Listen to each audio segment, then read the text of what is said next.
Chapter 9 is entitled Physical and Chemical Control of Microbes. A lot of what we're going to talk about includes basically sterilizing, disinfecting, and some antisepsis. So we're going to sort of focus there when it comes to Chapter 9. Now, the reason we would like to control microorganisms in the environment is because controlling the organisms in the environment controls how many organisms we're exposed to. In other words, less organisms out in the environment, there's less likelihood that you come in contact with them. The less you come in contact with microorganisms, the more likely you are to stay healthy. In other words, the less likely you are to become sick. If you think about some of the last chapters that we've been through, when it comes to infectious dose, this would play a key role in not being exposed to an infectious dose or a lethal dose of a microorganism.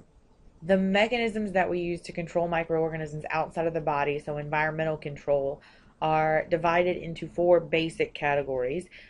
Note the color coding that's going on here. We're actually going to maintain this throughout the chapter. So the first term that we're going to see is sterilization. Sterilization destroys all viable microorganisms. In other words, sterilization kills, denatures, gets rid of everything. Now, because of this, there is no such thing as a degree of sterility. Something cannot be kind of sterile or 90% sterile or 95% sterile. It is either sterile or it's not. So this is a yes, no kind of thing. Either the organisms are all dead or there are some still alive, therefore it is not sterile. Okay? So removing organisms to a lesser degree, basically getting rid of the pathogens but not worrying so much about the non-pathogens, is something we term disinfection. Okay? So disinfection will remove basically viable vegetative cells. Okay? Now, disinfection is commonly used when we talk about surfaces. Right? You disinfect countertops, toilets, floors, equipment. Right? If you are talking about removing pathogens from a tissue or from the surface of someone's skin, then you're basically doing disinfection, but it is specifically termed antisepsis. Okay? So antisepsis is what we term disinfection of tissues. Now, to the least degree of getting rid of microorganisms comes in decontamination or sanitization. I always tell people this is basically cleaning to public health standards. If it's decontaminated or sanitized, what we mean is that we made it as safe as possible. Okay? It's a safe level. It might not be a low level. You might have not have gotten rid of a lot of microorganisms, but we got rid of enough to make it safe to use. For example, porta potties would be disinfected, okay? If at all possible. Lots of times you see signs that say things are sanitized for your protection. In other words, we got rid of as many microorganisms as we could, really, without overdoing it as far as the cleaning goes. It's sort of minimal. Okay? This is sort of basic cleanliness when it comes in and we talk about things like sanitization. Now, when it comes to the microorganisms, it's going to be there will be varying degrees of difficulty in getting rid of microorganisms. So the most resistant organisms are at the top of this chart. The least resistant organisms are at the bottom. When it comes to bacteria, okay, bacterial endospores are what we consider the gold standard, okay, of disinfection or sanitization. Mainly because if something can get rid of endospores, it will be strong enough to kill off everything else. It will encompass all of the rest of these. Now, what this means is that if it will destroy an endospore, okay, this is a sterilizing agent. Okay? If it will destroy endospores, it will sterilize because it's strong enough to get rid of the endospores and every other one of these organisms out here. Okay? That includes gram-negatives, gram-positives, staphylococcus, fungi, viruses, protozoa, you name it. If it can destroy endospores, it can get rid of it. So keep that in the back of your head. Okay? If it will remove endospores, it will remove everything else. Okay? Right. So somewhere in your notes, get yourself a great big, okay? Okay, that's the goal. Get rid of the endospores. If it gets rid of endospores, it will destroy everything else. So let's talk a little bit about the processes of sterilization and disinfection.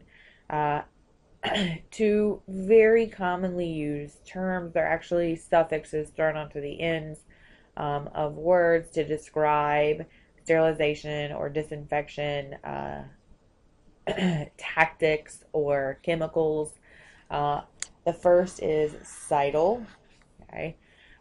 Anything that is cidal, like homicidal, it destroys, it kills. Okay.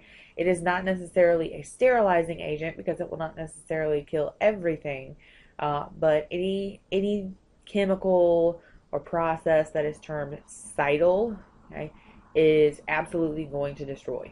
Okay. Now, stasis or static, okay, these mean to stand still. So we have chemicals that are considered bacteriostatic. In other words, they basically reduce the number of microorganisms by preventing them from replicating. They sort of freeze them in time. Okay? So a bactericidal, okay, chemical is actually going to destroy microorganisms. A bacteriostatic chemical, it's probably going to inhibit them, just slow them down. We remember that word from the lab. Okay. Okay. Okay. So you can see these, they're put onto the ends of pretty much every type of microorganism to be descriptive. Fungicidal will kill fungi. A virucidal agent will kill viruses. Uh, Quotations there. A sporicide is probably going to get rid of. Hopefully you answered at least mentally. Endospores, in other words, a sporicidal agent will actually sterilize. Okay? Because remember on the last slide, we saw it here, if it'll get rid of the endospores, it will get rid of everything else.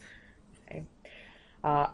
Commonly used sort of layman's terms or sort of catch-all disinfectants, germicidal or microbicidal. Okay? Bacteriostatic, again, is going to sort of inhibit the growth of bacteria. Fungistatic agents will slow down or inhibit the growth of fungi. Lots of times we see antiseptics and drugs being microbistatic instead of microbicidal, because if we use microbicidal chemicals or chemicals in a microbicidal concentration, lots of times they would actually be toxic to our cells. So we see a lot of microbistatic or bacteriostatic chemicals instead of microbicidal ones, because those could possibly be a danger to us as well as the microorganisms we're trying to get rid of. So let's talk a little bit about places that are targeted with physical and chemical agents in order to disrupt or destroy the cell. Okay? So these are targets of sterilization and disinfection. Okay? Common ones, the cell wall. Okay? A great target because the cell wall is responsible for maintaining shape and providing stability to the cell. Okay? Getting rid of it damages the cell itself. Okay, it's going to weaken the cell. Cytoplasmic membrane, this phospholipid bilayer, cells cannot survive without the cell membrane. And you can remember cell membrane, okay, and plasma membrane. All of these are terms for the same thing. Okay? Uh, disrupting the cell membrane is going to be extremely detrimental to the cell, mainly because disrupting the cell membrane is basically destroying the cell itself. Cells have got to have a separation between the intracellular space and the extracellular space. Without that differentiation between inside and outside of the cell, you are pretty much stuff floating around in other stuff. There is no cell without the cell membrane. So, cellular synthesis, looking for processes that are extremely important to the cell. Common targets will include things like replication,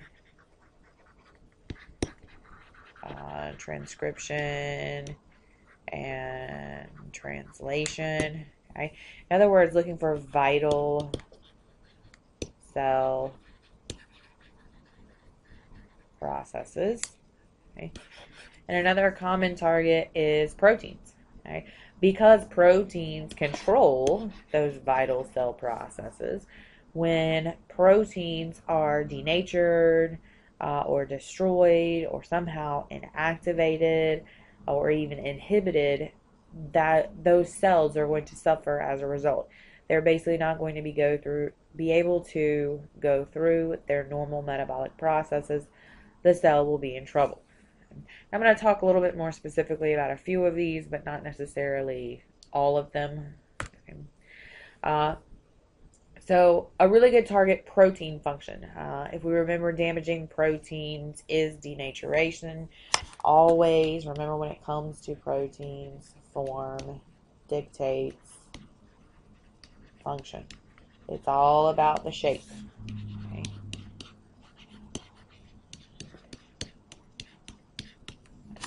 Shape is the most important part of proteins. Okay? How they are shaped dictates what they can and cannot do. Okay? Well, why does it work to destroy cells by damaging proteins? Because most of the cell is made of proteins, and all enzymes are proteins or have a protein component to them. Because of this, a lot of the structure of the cell and all of the metabolic processes of the cell will be inhibited when proteins are denatured. Okay? Hydrogen and disulfide bonds are responsible for holding proteins together, okay, and helping to maintain the shape of the proteins. You can see it here, things like these hydrogen bonds that we're highlighting here, and disulfide bonds. These help maintain the shape, the appropriate shape of the protein. When these are broken, the shape is altered, so we get a different shape. Okay? That means the active site is different and the protein can no longer function. We see inhibition. Okay? Remember, competitive and allosteric inhibition, okay, where some chemical comes in and inhibits access to the active site in some way, shape, or form. Okay? This can be bactericidal or bacteriostatic. Usually this has to do with how long the denaturation is. Permanent denaturation is usually bactericidal. Okay? Temporary denaturation, in other words, denaturation that can be reversed, is more than likely going to be bacteriostatic. Okay? The cell membrane is a great target. I made a big deal about it a little while ago, saying that without the cell membrane, you basically have no cell. Okay? Probably some of the best targeters of cell membranes are going to be surfactants. These are the ingredients you find in your basic soaps, detergents, and alcohols, and they're extremely good at disrupting the plasma membrane. Mainly because surfactants are made of polar molecules that have hydrophobic and hydrophilic regions, just like, okay, those phospholipids that are used to make up the cell membrane. So they mimic the cell membrane. Commonly what we'll see is that surfactant molecules will bind to and penetrate through the phospholipid bilayer. So this would be your surfactant molecule in that phospholipid bilayer. Okay? And the surfactant molecules will sort of move through the phospholipid bilayer and build up by squeezing themselves in between the phospholipids. Well, when they do this, what they do is end up creating holes. Okay?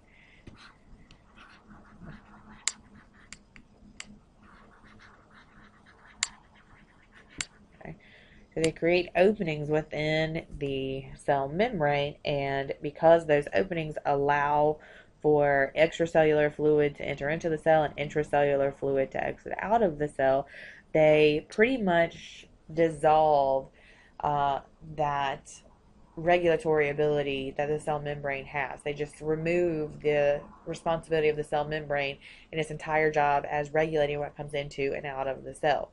Now, one thing that's particularly important when it comes to bacteria is that you also have to remember that cellular respiration is happening at the cell membrane.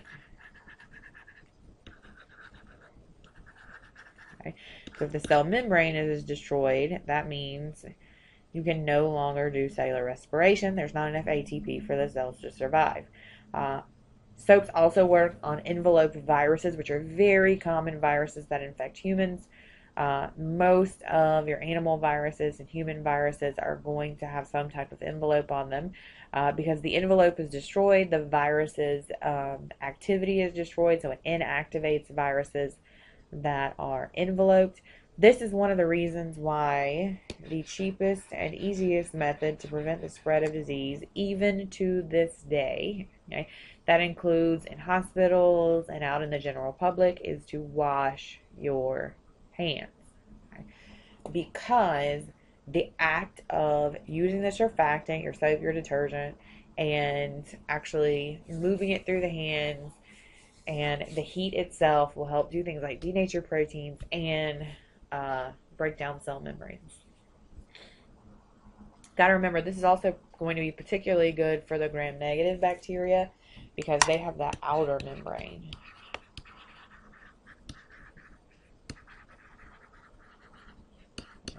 Or the LPS. So let's talk a little bit about what it means to have a microorganism die. What is microbial death? Now, the fancy definition is permanent termination of an organism's vital processes. Now, that's true. We see that in humans when your heart stops beating, your lungs stop working. That's termination of an organism's vital life processes. The only problem is that when it comes to microorganisms, there aren't any conspicuous vital processes. We can't see them, they don't have a chest that pumps up and down. They're not obviously respiring. There are no overt, observable life processes. Okay? So instead, what we measure is permanent loss of reproductive capability. In other words, if they do not have the ability to make more bacteria, which is all most microorganisms care about, make more microorganisms, if they lose that ability, it's because that organism is dead. Okay? So death when it comes to microorganisms is no more growth. Okay? Because if you remember, growth was an increase in, oops, sorry about that.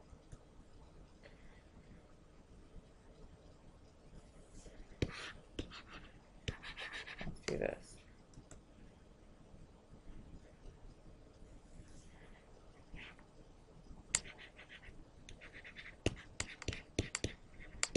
Okay. So if the numbers do not go up, you have no more increase in numbers, okay, i.e. no more growth, and that organism is considered dead. It's microbial death. Okay. So things that affect the death rate, in other words, how quickly organisms will die. Okay?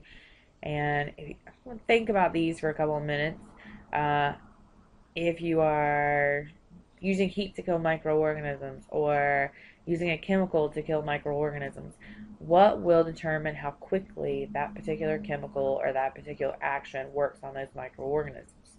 Okay? Well, one thing is the number of microorganisms. If you have to kill, trillions of organisms, it's probably going to take more time than it would be to kill a few thousand microorganisms. So more organisms equates to more time. Okay? The nature of the microorganisms, are you dealing with just bacteria? Do they make endospores? Is it just fungi? Are you dealing with viruses? Are you trying to kill all gram-negative organisms or all gram-positive organisms? That's going to make a difference. Most commonly, you're going to see mixes of microorganisms in uh, actual environmental samples. So if you're trying to disinfect something like your bathtub or the toilets or a place where someone vomited, it's going to have a mix of types of microorganisms in it. Okay. Temperature and pH of the environment. This is one of those moments where I always think grandma was absolutely right. The higher the temperature, the better it works. High and low pHs are naturally inhibitory to certain types of microorganisms. You've got to remember all of this is dependent upon those file terms. Okay? Some organisms will be mesophiles, others will be thermophiles, and psychrophiles. Well, the question is, if it's a mesophile and you put it in a thermophilic environment, is it going to survive? Well, no. The answer is it's not going to survive. Okay. The same thing's true for a neutrophile thrust into an acidophilic environment or an environment that's relatively basic. Okay? So it's about survivability and conditions for those organisms. Okay? Concentration or the dose of the agent that you're using. For the most part, okay, your common sense is going to come out good for you. The more disinfectant you use, the better it will work. Okay? That is true for almost every single type of disinfectant out there. There is one exception to this, and it's alcohol at 70%. Now, we're going to discuss alcohol a little bit more in depth, but this is one you'll want to remember. It's the one exception to the concentration rule. Okay? The mode of action of the agent itself, mode of action or mechanism action, we're talking about how that particular disinfectant or sterilizing agent works. The presence of solvents or interfering organic matter. In other words, are you just putting this disinfectant straight onto bacteria, or is it going to be bacteria and several other types of organic matter? There's a difference between cleaning up organisms that are just on a solid surface versus organisms that are in bodily fluids, fecal matter, blood, okay? An organism on a tissue.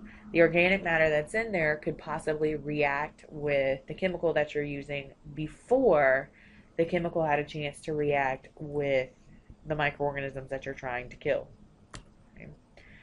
So I'm going to stop here and do methods of physical and chemical control in the next lecture.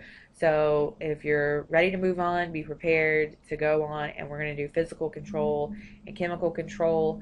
And if you are not, redo the very beginnings of this particular chapter. Make sure you get all the terminology down.